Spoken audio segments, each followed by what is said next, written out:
अम्बेश ज्ञान अकादमी में आपका स्वागत है। मैं उपस्थित हूँ आपके समक्ष कक्षा 10 हिंदी काव्य के साथ।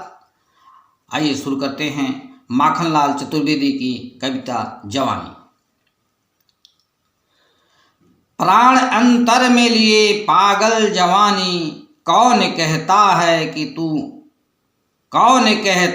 कि तू विधवा हुई खो आज पानी। चल रही घड़ियाँ चले नभ के सितारे, चल रही नदियाँ चले हिमखंड प्यारे। चल रही नदियाँ चले हिमखंड प्यारे, चल रही है सांस फिर तू ठहर जाए। 2 सदी पीछे की तेरी लहर जाए। आगे देखिए। पहन ले नर मुंड माला, उठ सुमुंड सुमेरु कर ले। भूमि सा तू पहन बाना आज धानी, प्राण तेरे साथ हैं उठ रही जवानी। यहाँ आइए सबसे पहले संदर्भ देखिए। प्रस्तुत पद्यांश हमारी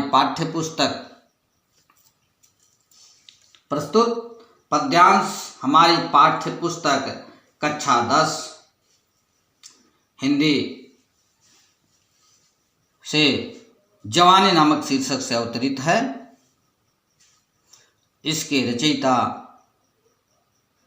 माखनलाल चतुर्वेदी जी हैं। आइए इसका अर्थ देखते हैं। प्राण अंतर में लिए पागल जवानी। कवि देश के युवा वर्ग की जवानी को झकझोरते हुए कहता है, अरे पागल अर्थात आलमस्त जवानी, तू ही तो है वह जो अपने भीतर उत्साह शक्ति और प्राणवत्ता को समेटे हुई है। क्या है? अपने प्राणवत्ता को समेटे हुई है। यह कौन कहता है कि अपना पानी अर्थात तेज तुमने खो दिया है और तुम निस्तेज हो गए हो। मैं जिधर दृष्टिपात करता हूँ, आगे कब कहता है, मैं जिधर दृष्टिपात करता हूँ उधर गति ही गति है। जैसे घड़ियां अर्थात समय निरंतर चल रहा है। आसमान के सितारों में भी गति दिखाई पड़ रही है। क्या है? आसमान के सितारों में भी गति दिखाई पड़ रही हैं। नदियां भी चल रही हैं। चले हिमखंड प्यारे, और हिम के खंड भी वो सरकते रहते हैं, पिघलते रहते हैं, वो भी चल रही है। चल रही है सांस, और जीव जंतुओं में सांस भी चल रही है। फिर तू ठहर जाए। पुनः कवि कहता है कि हे जवानी, क्या तू ठहर जाएगी? नौजवानों को संबोधित करते हुए कहता, 2 सदी पीछे की तेरी लहर जाए। पुनः कवि कहता है कि जब आवश्यकता पर हो तो 200 वर्ष तक तुम्हारी लहरें उठती हैं। यानी लहरें तुम्हारी उठती हैं, जैसे ज्वार भाटा चढ़ता है उसी तरह से तुम्हारी लहरें भी उठती हैं। फिर आगे कब कहता है, पहन ले नरमुंड माला, तू उठ और शत्रुओं का संहार करके उसके मुंडों की माला पहन लीजिए। और क्या करना है? इस नरमुंड माला में अपने सिर को पर्वतों के समान ऊंचा बना डाल, और भूमि सा तू पहन बाना आज धानी। क्या कहता है कवि कि जैसे लहराते धानों की हरियाली धरती, झलकता रहता है तुझे ऐसी ही जवानी में, उत्साह भरकर धानी चूनर ओढ़ लेना है। आगे कब कहता है कि प्राण तत्व तेरे साथ है, कहता है प्राण तेरे साथ है उठ रही जवानी। क्या कहता है? प्राण तत्व तेरे साथ है, अतः हे जवानी आलस्य को त्याग दे, उठ खड़ी हो जा और अपने कर्तव्य को करने के लिए तत्पर हो जा। आइए इसमें काव्यगत सौंदर्य देखते हैं। काव्य सौंदर्य में भाषा खड़ी बोली है, अलंकार अनुप्रास है और उपमा है, गुण ओज है, रस वीर रस है और शब्द शक्ति लक्षणा है। इसके बाद आगे देखते हैं। द्वार बलिका खोल चल भूडोल कर दे, एक हिमगिर एक सिर, एक हिमगिर एक सिर एक मोल कर दे, मसल कर अपने इरादों सी उठा कर, दो हथेली है कि पृथ्वी गोल कर दे। आगे पृथ्वी गोल कर दे, रक्त है या है नसों में क्षुद्र पानी, जांच कर तू शीश दे दे कर जवानी। यहाँ कवि कहता है हेयु को द्वार बलिका खोल, तुम्हें अपने देश के लिए प्राण न्यौछावर करके बलिदान का द्वार खोल देना चाहिए। और तुम हिमालय की एक कण कण के लिए एक एक सिर भूडोल कर दे, एक हिमगिर एक सिर का मोल कर दे। और तुम क्या करना है? हिमालय की एक एक कण के लिए एक एक सिर का बलिदान कर दे, अर्थात सिर चढ़ाने के लिए तैयार हो जा। और इसके लिए तुम्हें अपने अंतरस्थल में, हृदय में भूडोल के समान हलचल मचा देना चाहिए। मसल कर अपने इरादों की सी उठाकर, फिर क्या कहता है कवि कि तुम इतने शक्तिशाली हो, तुम चाहो तो अपरिमित शक्ति से पृथ्वी को मसल करके अपनी शक्ति के अनुसार उसके स्वरूप को बदल सकते हो। तुम चाहो तो पृथ्वी को मसल करके अपनी शक्ति से उसके स्वरूप को बदल सकते हो। आगे कहता है इरादों सी उठाकर दो हथेली है कि पृथ्वी गोल कर दे। और अपने इरादे के अनुसार तुम्हारे पास दो हथेली है, अर्थात पावर है, शक्ति है। तुम चाहो तो इस पृथ्वी को अपने अनुसार बना सकते हो। पुनः आगे कवि कहता है रक्त है या नसों में है क्षुद्र पानी, जांच कर तू शीश दे देकर जवानी। कवि कहता है तुम्हारी जो नसें हैं उसमें जो रक्त है, उसमें खून भरा हुआ है या पानी है, इसकी जांच करने के लिए तुझे अपने सिर को देना पड़ेगा।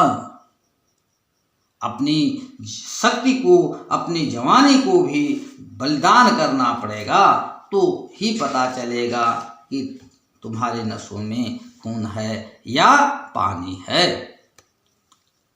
आगे कवि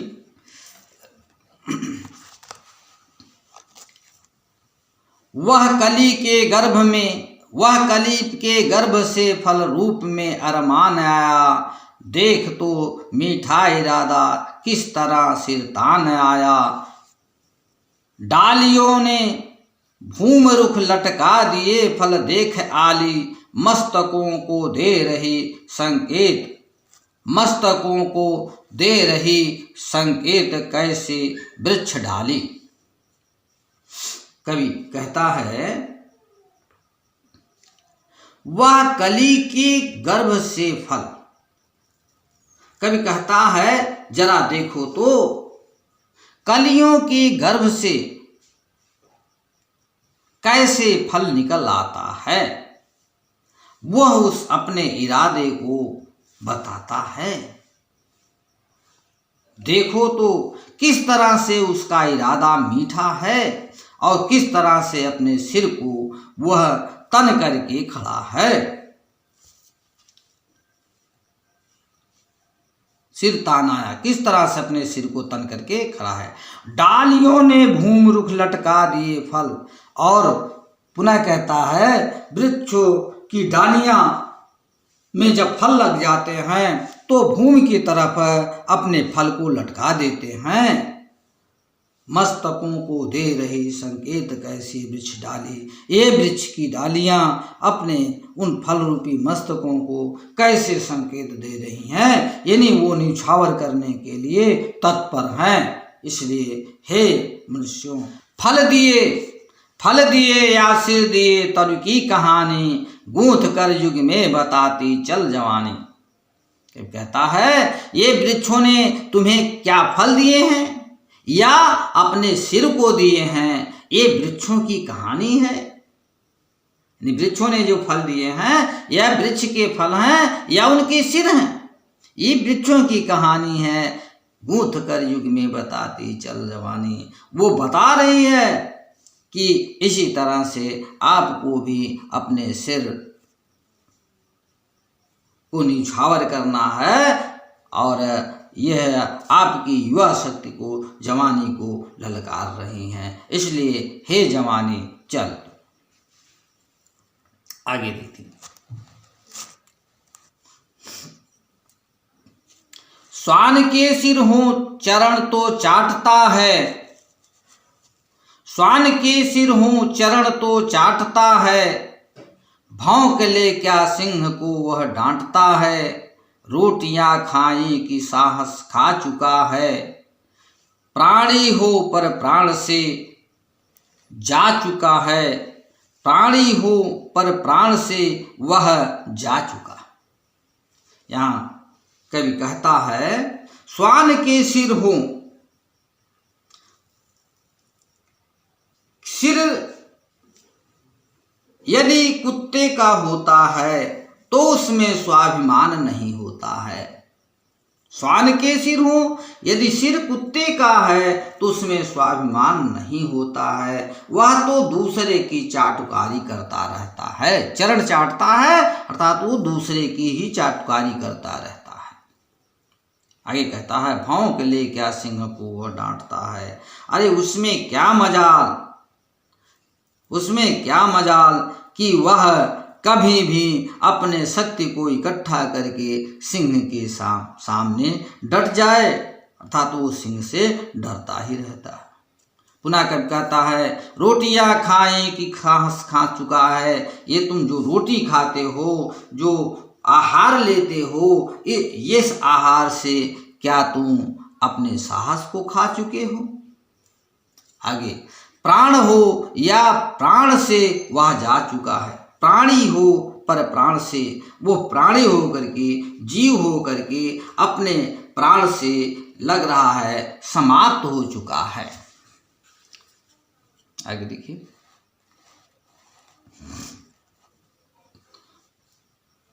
तुम न खेलो ग्राम सिंहों में भवानी, विश्व की अभिमान मस्तानी जवानी। आगे कवि कहता है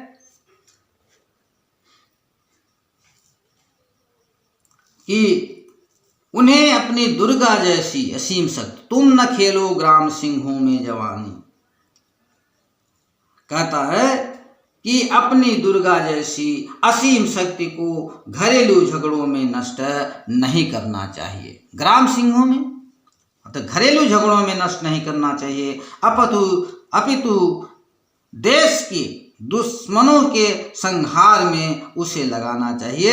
ऐसी मस्तानी जवानी का सारी दुनिया लोहा मानती है। आइए इसमें देखते हैं काव्य सौंदर्य। भाषा पर मार्जित खड़ी बोली है, शैली उद्बोधनात्मक है, रस वीर है, गुण ओज है और अलंकार अनुप्रास अलंकार है।